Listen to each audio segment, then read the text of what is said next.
नमस्कार। आज हम बात करेंगे सावन मास के उपलक्ष्य में महादेव के बारे में। भगवान शिव के कई रूप हैं और इनके कई रूपों की शिवलिंग की स्थापना भी की जाती है। पन्ना, पारद और स्फटिक जैसे रत्नों तथा धातुओं से बनाए जाते हैं। महादेव के कई रूप हैं जो हमारी कल्पनाओं से काफ़ी परे हैं। महादेव का वर्णन एक ऐसे देवता के रूप में किया जाता है जो कि काफ़ी उग्र स्वभाव के भी हैं और वे काफ़ी सौम्यता के साथ भी प्रकट होते हैं। महादेव का वर्णन एक ऐसे देवता के रूप में किया जाता है जिनका स्वभाव विरोधाभासी है। वे एक ओर तो विनाश के देवता हैं और वहीं दूसरी ओर करुणामयी और सृजन के देवता भी माने जाते हैं। महादेव काफ़ी दयालु हैं और इस घोर कलयुग में भी महादेव को प्रसन्न करना काफ़ी आसान माना जाता है। महादेव एक ऐसे देवता हैं जो मात्र एक लोटे जल से ही प्रसन्न हो जाते हैं। उनकी प्रसन्नता के लिए किसी भी प्रकार की विशेष वस्तु की आवश्यकता नहीं होती है। महादेव की पूजा सबसे साधारण तरीके से भी की जा सकती है। महादेव की पूजा अर्धनारीश्वर के रूप में भी की जाती है, जिसमें अर्धनारीश्वर का मतलब होता है आधी स्त्री और आधा पुरुष। भगवान शिव के अर्धनारीश्वर स्वरूप में एक तरफ पुरुष रूपी शिव हैं और दूसरी तरफ स्त्री रूपी शिवा यानी शक्ति का वास है। यह स्वरूप इस बात का संकेत देता है कि स्त्री और पुरुष एक ही सिक्के के दो पहलू हैं और दोनों एक दूसरे के पूरक हैं।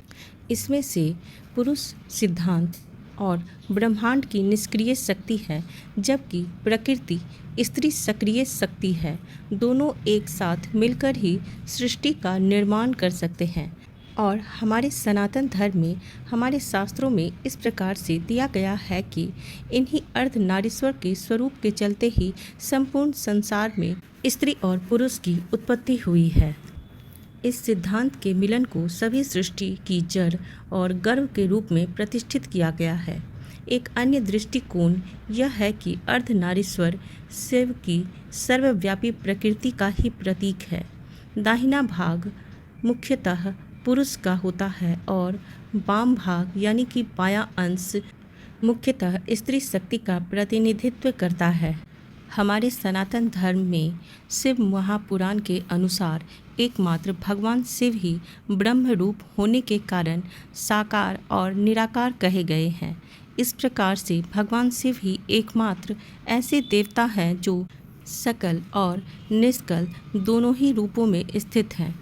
शिव के निराकार स्वरूप की ही पूजा लिंग के रूप में की जाती है। हमारे शास्त्रों में भी यह दिया गया है कि लिंग की वेदी उमा है और लिंग साक्षात महेश्वर हैं। उन दोनों की प्रतिष्ठा से पार्वती सहित देवेश्वर से प्रतिष्ठित हो जाते हैं।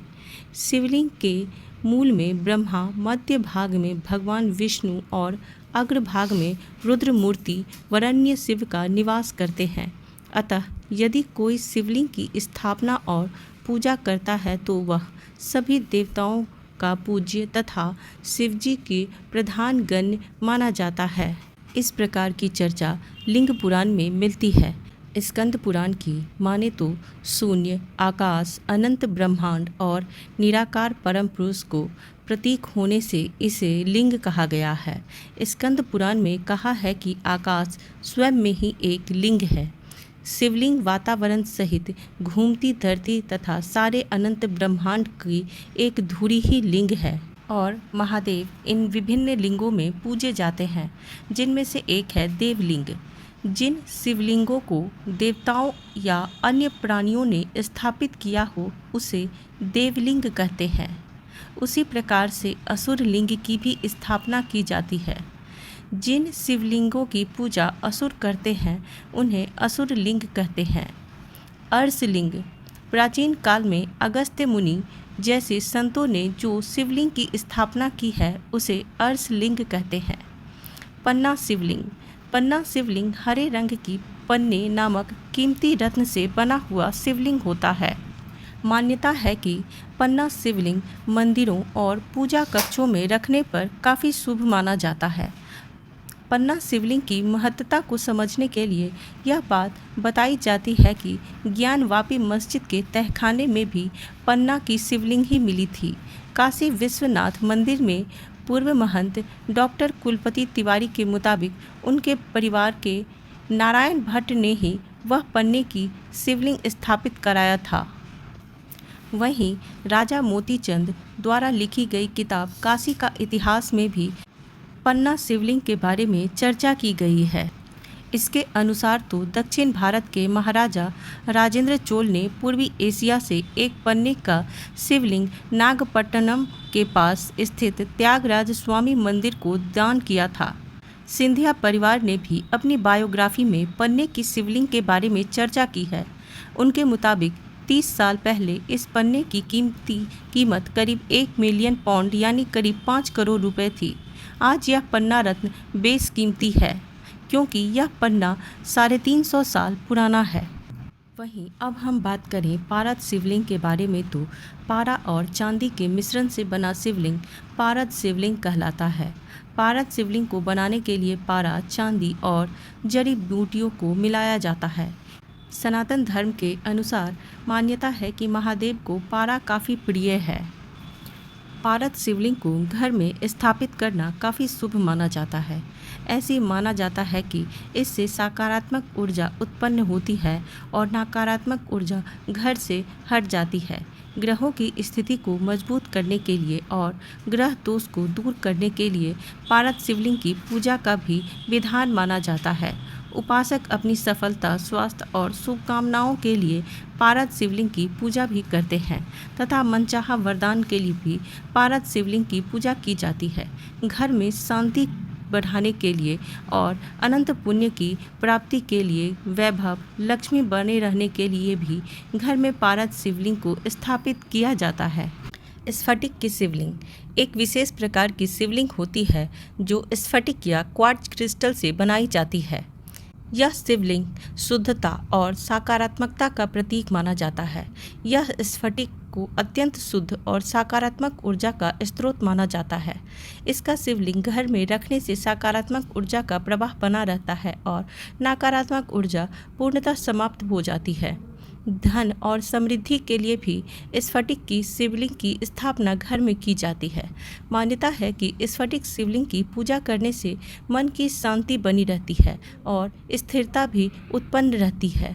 स्वास्थ्य लाभ के लिए भी स्फटिक की शिवलिंग की पूजा की जाती है और वास्तु दोष के निवारण के लिए भी स्फटिक शिवलिंग की पूजा घर में की जाती है और घर में स्फटिक की शिवलिंग की स्थापना भी की जाती है। और अब बात करें पार्थिव शिवलिंग के बारे में। मिट्टी से बना शिवलिंग को ही पार्थिव शिवलिंग कहते हैं। पार्थिव शिवलिंग को लिंगा, लिंगम या पार्थिव लिंग और शिवालिंग भी कहते हैं।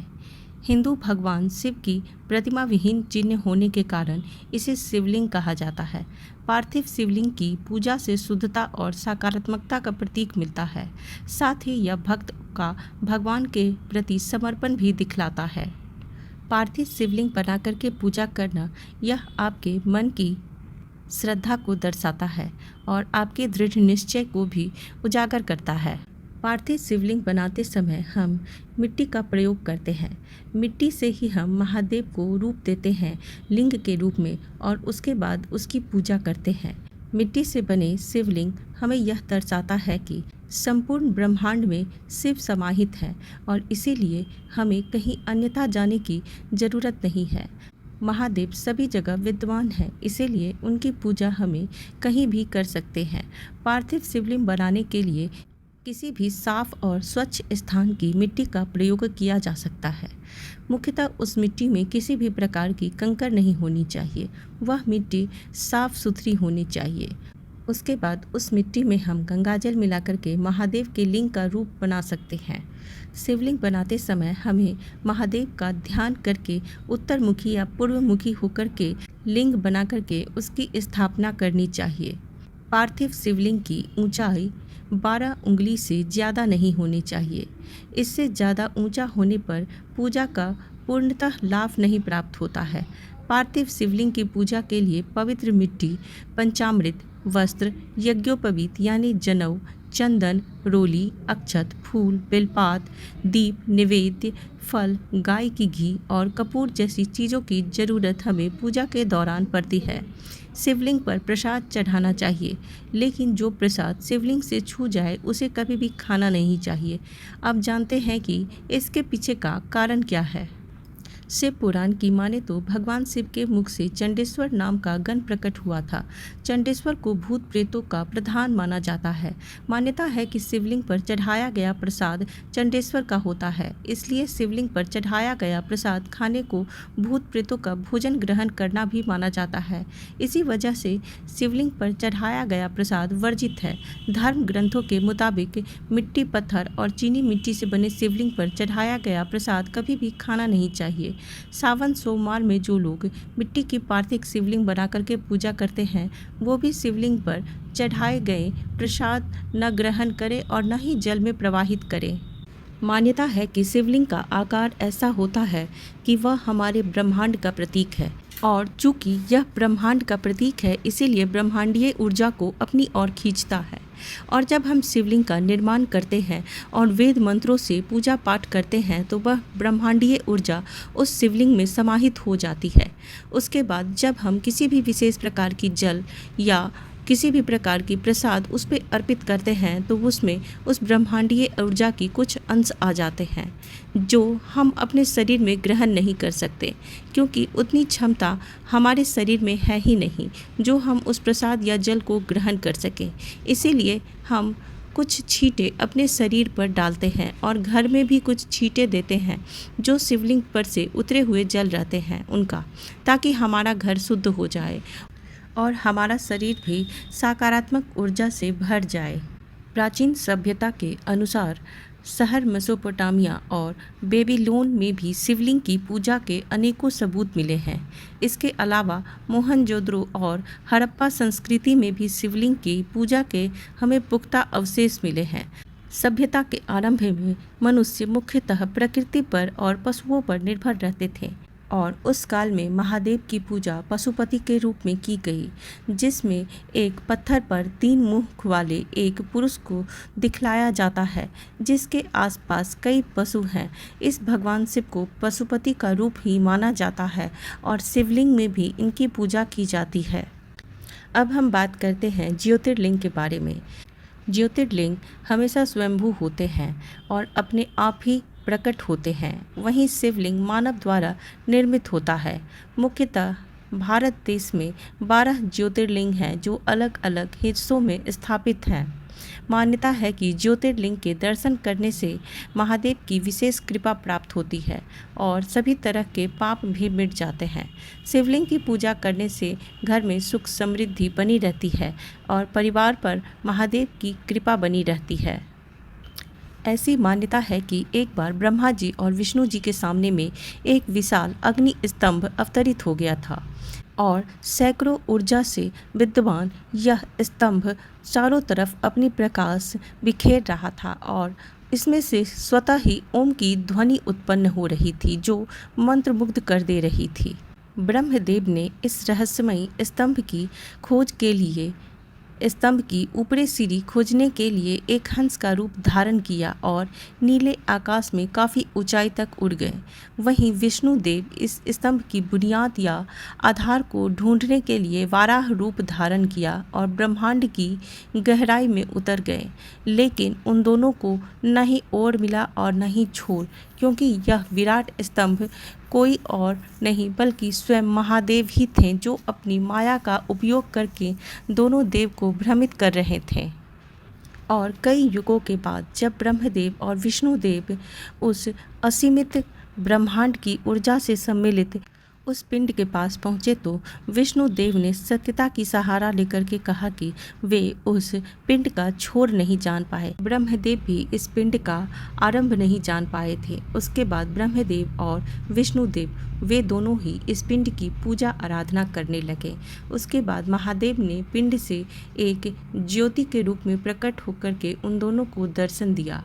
तब महादेव उनसे प्रसन्न होकर के उन्हें इस बात का ज्ञान देने लगे कि जिस प्रकार से यह संपूर्ण ब्रह्मांड है, उस संपूर्ण ब्रह्मांडीय शक्ति इस लिंग में समाई हुई है। शिवलिंग का आकार प्रकार ब्रह्मांड में घूम रही हमारी आकाश गंगा और उन पिंडों की तरह ही होती है जहाँ जीवन होने की संभावना होती है, और प्रलय काल में इसी में संपूर्ण सृष्टि विलीन हो जाती है। और इस प्रकार का ज्ञान महारुद्र ने विष्णुदेव और ब्रह्मदेव को देकर के महादेव पुनः उसी लिंग में स्थापित हो गए, और इस तरह से महादेव के शिवलिंग का प्राकट्य हुआ था। और इसीलिए मान्यता है कि संपूर्ण विश्व की ऊर्जा शिवलिंग का ही प्रतीक है।